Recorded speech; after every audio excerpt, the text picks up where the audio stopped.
To enjoy this episode of Forensic Tales ad-free, check us out on Patreon. Patreon.com/Forensic Tales.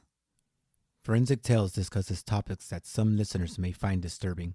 The contents of this episode may not be suitable for everyone. Listener discretion is advised.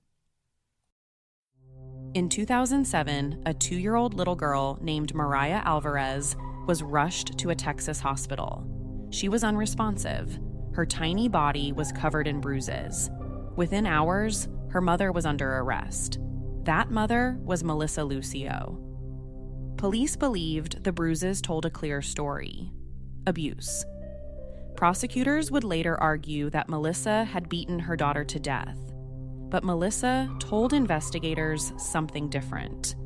She said Mariah had fallen down a steep set of stairs 2 days earlier, and for nearly 7 hours. She denied hurting her child until she didn't. By the end of a long late-night interrogation, exhausted and surrounded by investigators, Melissa said the words that would change everything. "I guess I did it." Those 4 words would send her to death row. But here's the question: were they a confession, or were they the breaking point of a woman who had spent her entire life surviving abuse and finally told police what they wanted to hear? This is Forensic Tales, episode 322, the story of Melissa Lucio.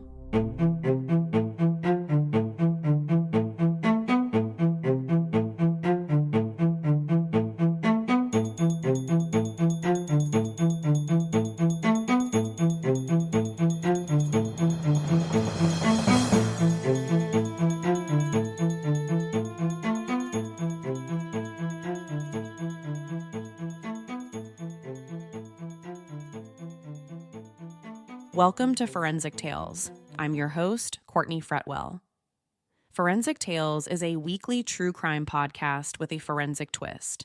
Each episode features real stories highlighting how forensic science was used to uncover the truth.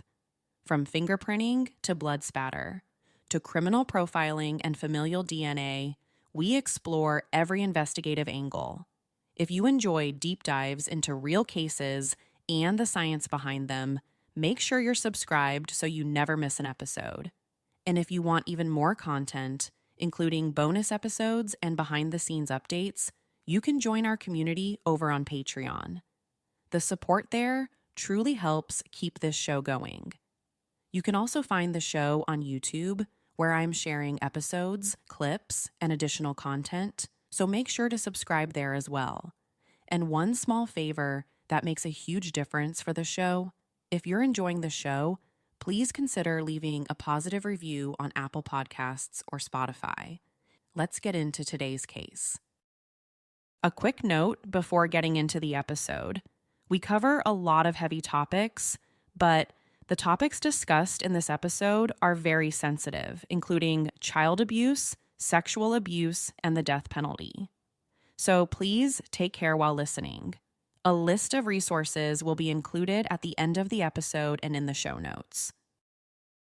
It's no secret that some states execute more than others, and some states don't even allow people to be sentenced to death. The state of Texas has executed more people than any other state in the country. Since the death penalty was reinstated in 1976, Texas alone has carried out over 500 executions. But here's something most people don't realize: very few of those executions have been women. In fact, women make up less than 2% of death row inmates nationwide. And in Texas history, only a handful of women have ever been executed, which makes this case different, because at one point, the state of Texas was preparing to execute a mother of 14. Her name is Melissa Lucio, but before her name was ever in the newspapers, before she was ever on death row, before she became synonymous with words like false confessions, she was a mom. And before we talk about the events that led her to death row, it's important to talk about what happened in Melissa's life, starting from her childhood, because many people say how she was brought up and raised directly contributed to what happened to her daughter years later. Melissa was born in Lubbock, Texas on June 18, 1969, and raised in a small Texas community near the U.S.-Mexico border. But her childhood was anything but loving or stable. When she was just an infant, her biological father suddenly died. And from that moment forward, she suffered years of extreme physical mistreatment, abuse that began when she was just a child. When she was just 7 years old, her mom's boyfriend did things he shouldn't have. By the time Melissa turned 16, she had run away from home and got married. At 16 years old, she should have been running around playing with her friends at school. As a teen bride, she married a man named Guadalupe Lucio. But just because she had another man in her life, that didn't mean the violence and abuse stopped.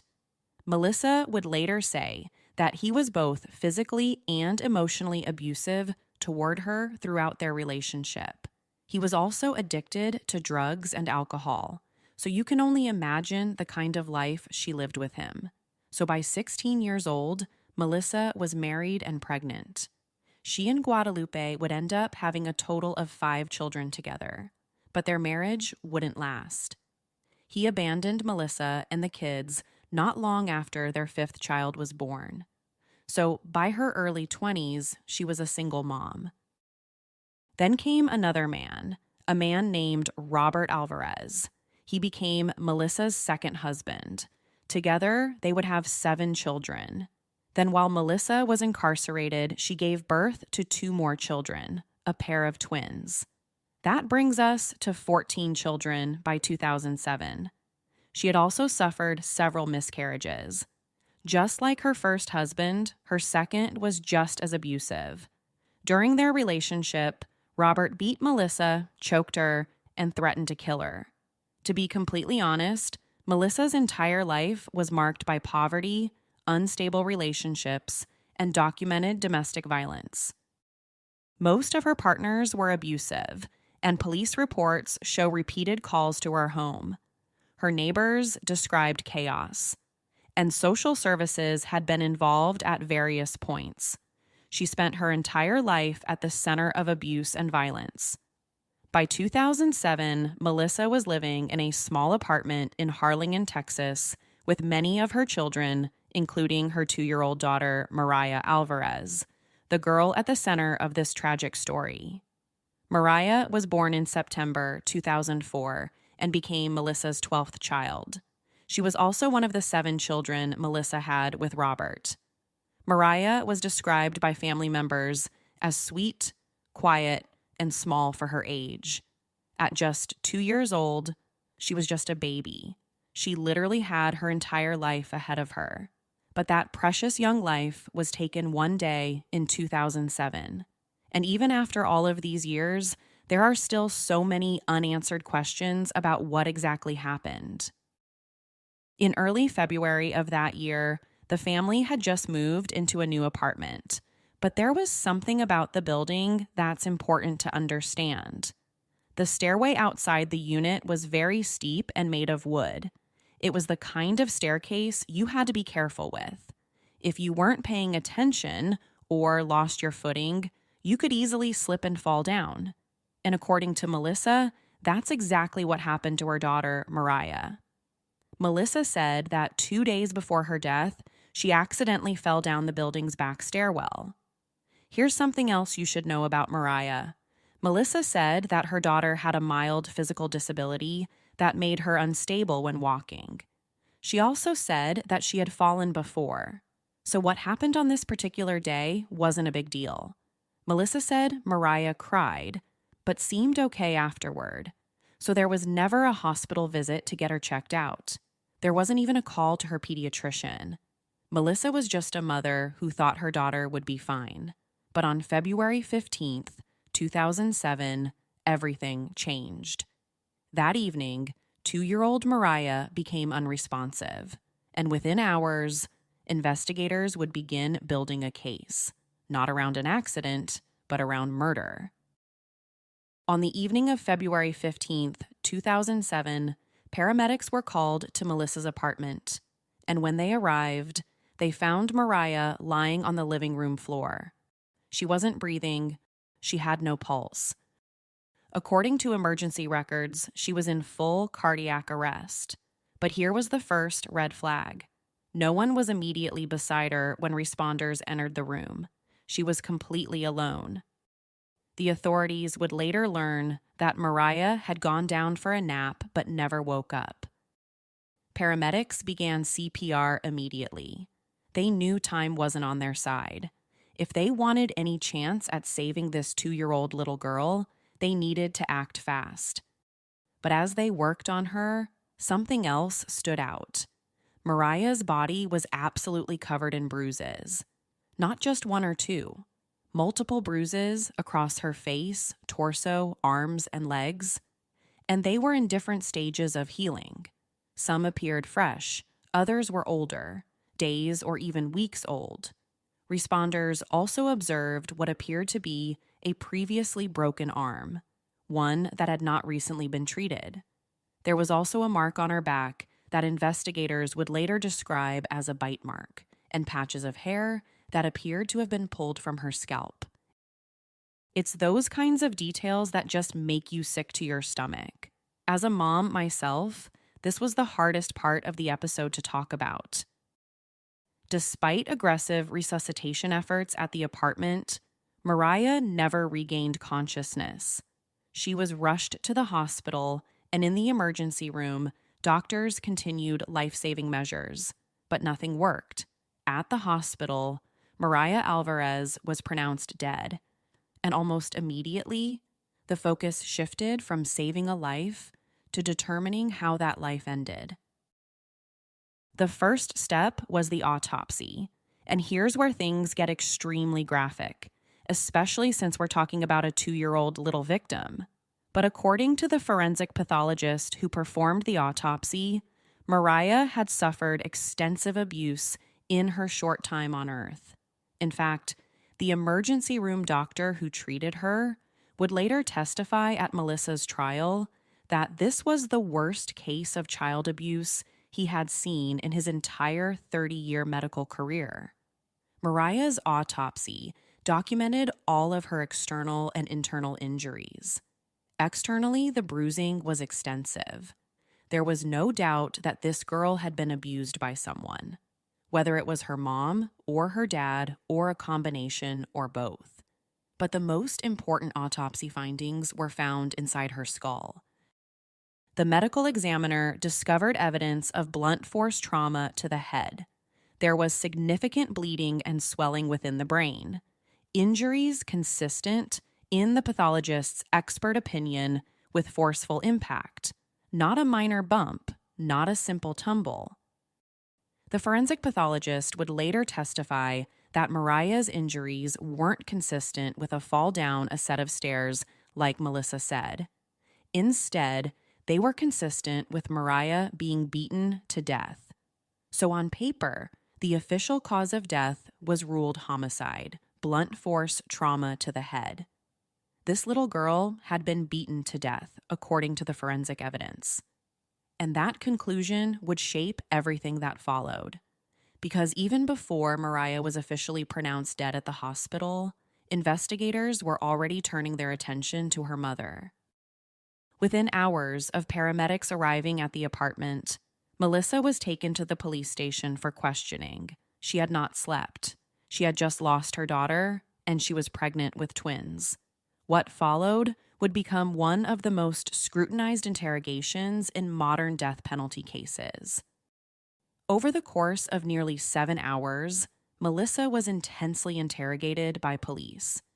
And throughout that entire time, she never once had an attorney present. So you can just picture the scene. She's pregnant. She just lost one of her daughters. And she's a woman in her 30s with a lifelong history of being abused and pressured by men. The interview began in the late evening hours of February 15th and stretched into the early morning hours of the 16th. And right away, detectives didn't play hard to get. They immediately confronted Melissa about the bruising found on Mariah's body. They looked her in the face and told her the injuries didn't look accidental. They also insisted they already knew what happened. but Melissa kept saying over and over that she didn't hurt her daughter. According to court records and later review of the interrogation footage, she verbally asserted her innocence a total of 86 times, and at least 35 times, she shook her head, no. She stuck to her original story. She said Mariah had fallen down the stairs 2 days before, and that's probably where most of the bruises came from. She said she never hit her. She said she loved her daughter, but the questioning didn't stop. Investigators didn't believe her story about the fall. They told her the injuries were too severe. They told her accidents don't look like this. They told her they already knew she was responsible. And according to defense experts, it became clear that the interrogation wouldn't end until Melissa admitted to something. To put this situation into context, most interrogations last between 30 minutes and 2 hours, according to the Innocence Project. Research into false confessions has shown that the risk increases significantly during prolonged, high-pressure questioning, especially when a suspect is isolated, emotionally distressed, and repeatedly told that denial is not an option. Melissa's interrogation went on for nearly 7 hours. By that point, she was exhausted. She was crying. Her voice was quiet. And after hours of pressure, she said the words that would later be played for a jury. I guess I did it. 4 words. Words that prosecutors would call a confession. Words that the defense would later argue were the product of coercion. And in a death penalty case, those words carried enormous weight. Therapy can help, but sometimes it isn't the whole answer. Talkiatry gives you access to real psychiatric care with licensed clinicians who can diagnose and prescribe medication if it's right for you. It's a simple way to get effective treatment right from home. And as a busy podcaster and mom myself, the convenience is so important. What's even better is that all their 600 plus clinicians are in network with major insurers, so you can use your existing insurance instead of paying monthly subscriptions or out-of-network fees. It's a 100% online psychiatry practice that provides comprehensive evaluations, diagnoses, and ongoing medication management for conditions like ADHD, anxiety, depression, bipolar disorder, OCD, PTSD, insomnia, and more. Head to talkiatry.com/tales and complete the short assessment to get matched with an in-network psychiatrist in just a few minutes. That's talkiatry.com/tales to get matched in minutes. Throughout the rest of the interrogation, Melissa eventually admitted to biting and beating Mariah in the past, but denied causing the fatal head injury. So I think that's an important place to stop and reflect. Melissa eventually admitted to abusing Mariah. There's no question about whether she should have been arrested for child abuse or not. In my opinion, she definitely should have. But the bigger question is whether or not she caused Mariah's death or not. Child abuse? Yes. Murder? I don't know. But for investigators, they had everything they needed to move forward. Following this marathon of an interrogation, the state of Texas charged Melissa with capital murder. This meant that if she was convicted, she faced the death penalty. At trial, prosecutors relied heavily on one thing: her demeanor. Texas Ranger Victor Escalon, the investigator who conducted much of the interrogation, testified that he knew Melissa was guilty from the moment he laid eyes on her, based on how she looked. He told the jury that her slumped posture, her passivity, her failure to make eye contact, told him right there and then that she did it. In other words, he read her body language as a confession before she ever said the words. And when she eventually said, "I guess I did it," the state argued that sealed it. But the defense had prepared experts who saw something very different.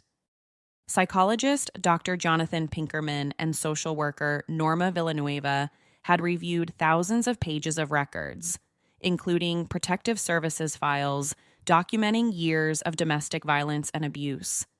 They interviewed Melissa, they administered psychological testing, they studied her history, and they reached a much different conclusion. They believed Melissa's posture, her bowed head, her flat expression, her eventual acquiescence weren't signs of guilt. They were actually signs of trauma. According to them, her behavior during the interrogation was consistent with someone who had endured a lifetime of abuse by men in positions of authority, someone conditioned to submit, someone who survived by agreeing. But the jury never heard that testimony. The trial court ruled that the defense experts couldn't testify to explain Melissa's demeanor or how trauma affects a woman under interrogation. So as a result, the jury was left with one interpretation, the Rangers, without context. Her silence looked like guilt. Her posture looked like admission, and her exhausted words sounded like confession. Next, the jury heard about all the details surrounding Mariah's injuries. This testimony came directly from the forensic pathologist who performed the autopsy. He testified that Mariah had died from blunt force trauma to the head. He believed that her injuries weren't consistent with a fall, like Melissa said. She had been beaten to death by the hands of her own mother. To try and refute this evidence, Melissa's defense expert testified that yes, Mariah showed signs of physical abuse, but he believed her death could have been caused by a fall or being, quote, hit by a strong force. Melissa's attorney also drove that point home. Here's part of what he told the jury during closing arguments. Now, in the opening remarks that we made in the beginning of the trial after you were all seated here, I told you my client is not up for Mother of the Year. I told you that my client is guilty of injury to a child. She is, and she has admitted that. The question here before you is whether or not on February 17th, 2007, Melissa intentionally and knowingly killed Mariah Alvarez. That's the issue. That's the issue. Not whether she beat her, not whether she broke her arm, not whether she's a lousy mother or didn't provide for her children. That's not an issue. The issue is whether or not she killed Mariah on the 17th of February, 2007. Melissa's defense was that she wasn't responsible for Mariah's death and she didn't directly cause it. She also said she falsely confessed during her police interview. She only said she did it after hours upon hours of questioning. She didn't have an attorney. She was tired. She was pregnant. She was in a room surrounded by white, male police officers. She had been abused by men since she was 7 years old. She eventually just gave up and told them what she thought they wanted to hear. But it's the same question we've asked on so many previous episodes. Would you confess to a crime you didn't commit? I think a lot of us like to think we wouldn't do that. But it happens far more often than you'd expect. According to data from the National Registry of Exonerations, the two leading causes of wrongful convictions of women are false admissions made during police interrogation and faulty forensic evidence. If you ask Melissa and her supporters, they'll say this case has both. Approximately 40% of exonerated women were wrongly convicted of harming children or other loved ones in their care, and nearly 70% were wrongfully convicted of crimes that never took place at all, events that were accidents, deaths by suicide, and fabricated. According to Melissa's attorneys, that's what this case was about. So that's the question the jury was faced with. Were Mariah's injuries consistent with child abuse and a fall down the stairs? Or was her death caused by blunt force trauma to the head? Trauma sustained by the hands of her mother. Ultimately, the jury sided with the prosecution. They believed that the forensic evidence showed that Mariah had been beaten to death. Melissa was convicted of capital murder and sentenced to death in 2008. Meanwhile, her partner at the time, Robert Alvarez, was convicted of endangering a child and sentenced to 4 years in prison. The jury never heard the full extent of her childhood sexual abuse, either during the trial or at her sentencing. They didn't hear the depth of the domestic violence she endured. They didn't hear how early trauma can shape a person's response to authority, fear, and confrontation. Despite the fact that Melissa had no prior violent criminal record, she was sentenced to die.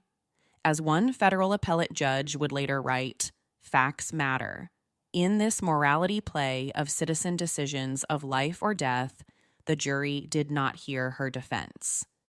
I mentioned at the top of the episode that at the time of Melissa's arrest, she was pregnant with twins. So while she was in custody, the twins were put up for adoption, and Melissa was sent to death row at the Patrick O'Daniel unit in Gatesville, Texas. But that's not the end of Melissa's story, not even close. After she was sentenced to death, the appeals process began. And like many capital cases, it would stretch on for years. In 2019, a 3-judge panel of the Fifth Circuit Court of Appeals overturned her conviction. The panel ruled that the trial court had interfered with Melissa's constitutional right to present a defense, specifically by excluding expert testimony about how trauma can affect a woman's demeanor during interrogation. For a moment, it looked like she might get a new trial, but that's not what happened. The full Fifth Circuit later reheard the case en banc, meaning a larger group of judges reconsidered it, and they reversed the earlier ruling. In plain language, Melissa would remain on Texas death row, but questions about the forensic evidence kept popping up.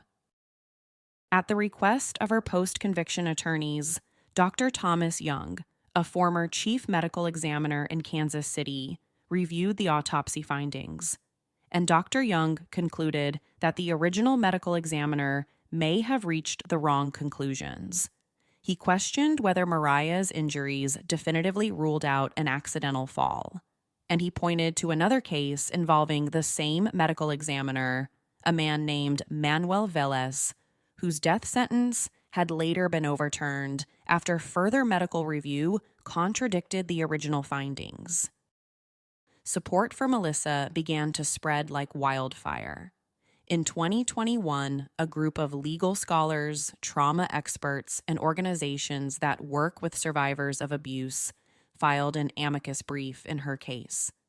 They essentially argued that her subdued behavior and eventual acquiescence during interrogation were consistent with trauma, not guilt. They also emphasized that the jury had never been allowed to hear that explanation. Then, in January 2022, the stakes became very, very real. Cameron County officials signed an execution warrant. Melissa was scheduled to be executed on April 27, 2022. For the first time in years, there was a date. As soon as the pen hit the paper, Melissa's attorneys filed for clemency. Under Texas law, the Board of Pardons and Paroles would have to recommend clemency before the governor could intervene. And that's when something unusual started happening. 83 members of the Texas House of Representatives, Democrats and Republicans, signed a letter urging that her execution be halted. To be blunt, they called it a potential miscarriage of justice. Even one of the jurors who had sentenced her to death publicly expressed regret, saying he had felt pressured during deliberations and had changed his vote from life imprisonment to death. But Melissa's support wasn't just limited to the states. She had also gained international support. The Mexican ambassador to the United States even asked for clemency, citing Mexico's opposition to the death penalty. Then, just 2 days before her scheduled execution, on April 25th, 2022, the Texas Court of Criminal Appeals issued a stay of execution. Melissa would not be put to death, at least not on April 25th, 2022. the court ordered the trial court to review new evidence of innocence. And during those subsequent hearings, something else surfaced. The district attorney's office acknowledged that certain exculpatory evidence had not been disclosed to the defense during the original trial. After all was said and done, both the prosecution and the defense ultimately requested that the conviction be overturned. There was just too much doubt surrounding the forensic evidence to sentence this woman to death. It's not like that decision can be reversed. Once someone is executed, you can't go back and change your mind. There's no question that Mariah had been abused, but there was a lot of doubt surrounding what exactly caused her death. Was it an accidental fall, or was it a fatal strike to the head at the hands of her own mother?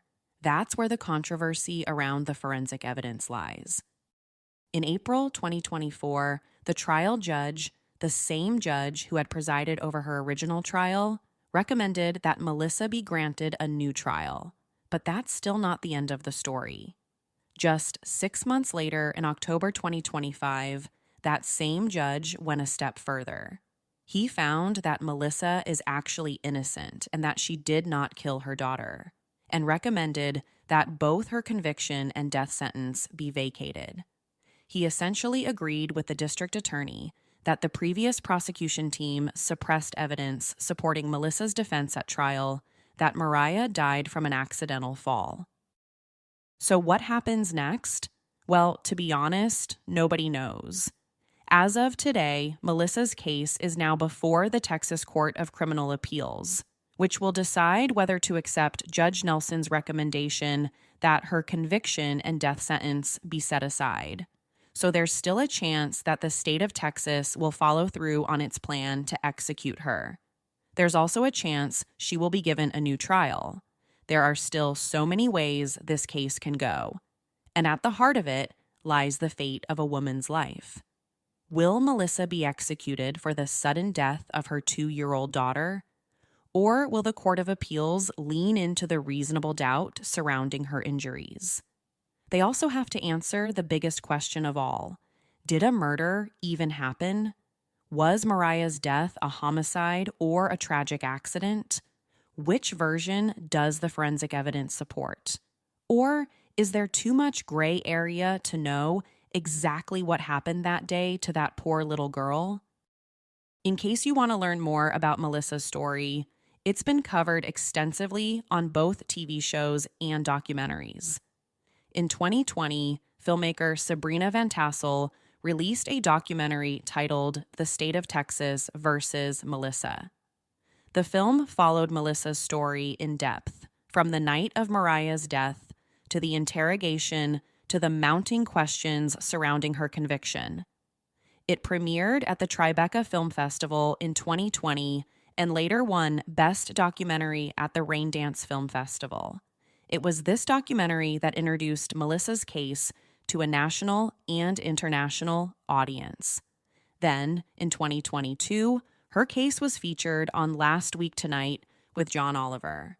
In an episode titled Wrongful Convictions, Melissa's case was highlighted as an example of how procedural barriers, particularly under the Anti-Terrorism and Effective Death Penalty Act of 1996, can make it extremely difficult for federal courts to correct potential injustices. Then just weeks later, the show mentioned her case again in an episode about police interrogations. There, it pointed out that Melissa's interrogation contained many of the hallmarks commonly associated with false confessions. By this point, Melissa's case was no longer just a local capital murder trial. It had become part of a broader national debate about interrogations, trauma, forensic certainty, and the death penalty itself. I know we've talked a lot of numbers and statistics through this episode, but here's another one I thought was interesting. Of the 67 women listed on the National Registry of Exonerations who were exonerated after a murder conviction, over 1/4 involved false confessions, and nearly 1/3 involved child victims. According to the Death Penalty Information Center, since 1973, 187 people have been exonerated from death row, including 16 in Texas, and the number of people whose lives were taken before they were able to prove their innocence is unknown. At the center of this case is a little girl who lost her life. Mariah Alvarez was 2 years old, and nothing about this story changes that. But the question that remains years later is whether the forensic evidence told the full story. Was Mariah the victim of deadly abuse, or was her death the result of a tragic accident, interpreted through the lens of bruises, trauma history, and a broken interrogation? The medical examiner called it homicide. Another pathologist later questioned that conclusion. Investigators called 4 words a confession. Experts in trauma called them survival. And in a case that once came within days of an execution, those distinctions matter. Because in capital cases, certainty is everything. Melissa's legal fight is still unfolding. If you'd like to stay up to date on developments in her case, you can follow the work of the Innocence Project. I'll continue following this case as well, and I'll share any major updates with you here on Forensic Tales. The show is written and produced by me, Courtney Fretwell. If you'd like to support the show and help fund research, production, and editing, you can do so with a small monthly contribution on Patreon. Patreon supporters get early access to ad-free episodes and exclusive bonus content. You can learn more at patreon.com/Forensic Tales. You can also watch Forensic Tales on YouTube. Just search Forensic Tales Podcast and be sure to subscribe. And if you enjoy the show, leaving a positive rating or review really helps others discover it. Thank you for listening, and I'll see you next week. Until then, remember, not all stories have happy endings.